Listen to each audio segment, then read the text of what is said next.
what is the judging criteria for MASQ?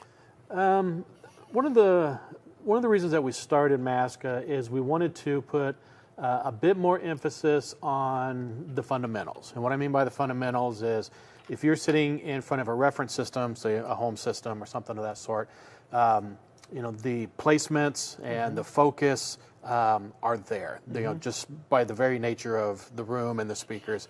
And in general, that's hard to do in a car. And so that fundamental, getting that right for us kind of sets the stage, no pun intended, for everything else that we then score tonally.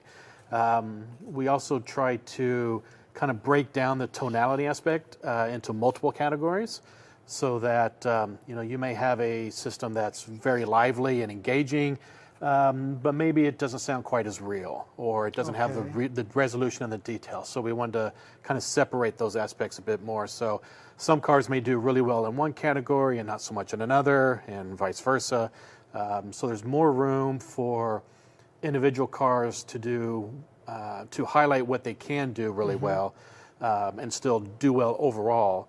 But then, of course, much like Jeremy mentioned on the money round stuff, the top cars are still going to be the top cars, and the bottom cars are still going to be the ones that need work. Yeah, So a couple guys here at Kicker have started competing. Jacob, who's on my training team, and Brandon. And done very well. R&D. Yes, they have. They have. We're happy to see them out because they're doing really good. Yeah. They were up in Arkansas a few weeks ago, and I forget exactly what order it was, but basically Brandon beat Jacob in one, I think it was Iasca, and then Jacob beat Brandon in MASQ. And I'm wondering, how does that happen? How could that happen? So that happens in a couple ways.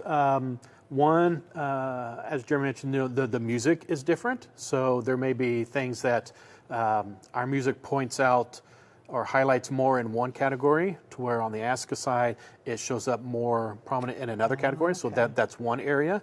And our imaging and focus is a little bit more detailed. So there's finer details where you may do well in IASCA, but you may not do quite as well in MASQ, just because we look for more things to go on there.